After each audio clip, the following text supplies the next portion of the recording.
Salam sigap dan shalom. Renungan kita pada hari ini, Rabu 31 Maret 2021, berjudul Moab satu kegagalan karena ia menolak perubahan.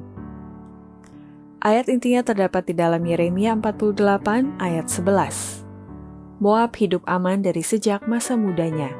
Dia hidup tenang seperti anggur di atas endapannya. Tidak dituangkan dari tempayan yang satu ke tempayan yang lain.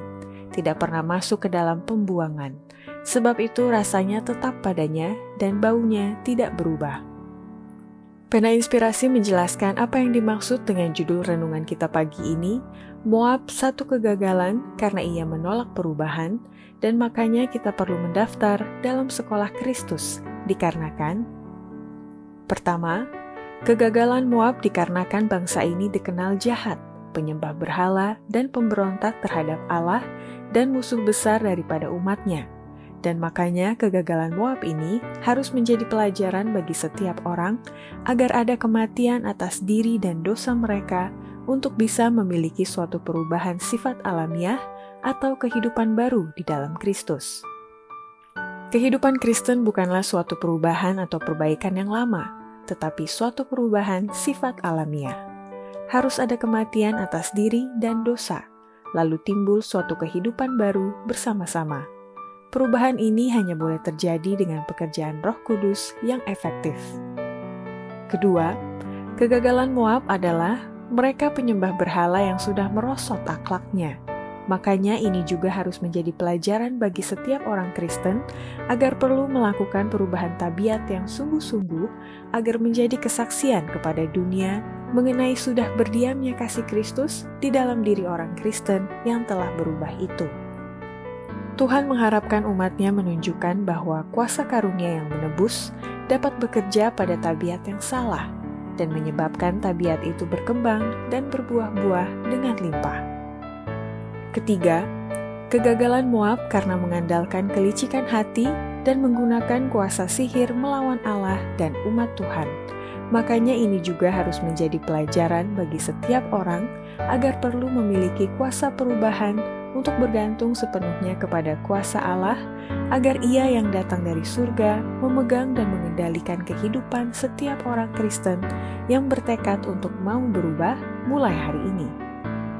Kita membutuhkan kuasa perubahan Allah untuk memegang kita, supaya kita mengerti kebutuhan dunia yang sedang binasa. Beban pekabaranku kepada saudara ialah, bersiaplah untuk bertemu dengan Tuhan.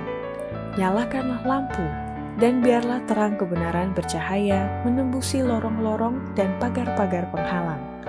Inilah dunia yang harus diberi amaran tentang semakin dekatnya akhir segala perkara.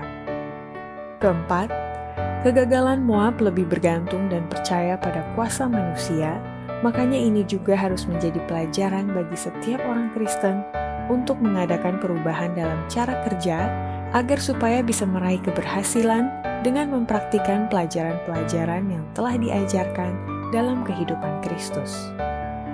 Orang-orang yang dalam pekerjaan mereka bagi Allah bergantung pada rencana-rencana duniawi untuk memperoleh keberhasilan akan menemui kegagalan.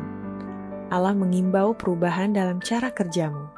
Ia ingin agar engkau mempraktikkan pelajaran-pelajaran yang diajarkan dalam hidup Kristus. Kemudian, bentukan Kristus akan kelihatan dalam semua pertemuan yang engkau adakan. Kelima, kegagalan pengalaman orang Moab bisa diatasi atau dikalahkan, dan ini harus menjadi pelajaran bagi setiap orang agar selalu bergantung dan mengandalkan kuasa ilahi, sehingga kecenderungan mau berbuat dosa tidak lagi tinggal di dalam hati orang Kristen mulai saat ini. Tanpa proses perubahan yang hanya bisa datang melalui kuasa ilahi, kecenderungan-kecenderungan yang mula-mula terhadap dosa terus tinggal di dalam hati dalam semua kekuatannya, untuk menempa rantai-rantai baru, untuk mengadakan perbudakan yang tidak pernah diputuskan oleh kuasa manusia. Demikianlah renungan kita pada hari ini, kiranya Tuhan memberkati kita semua.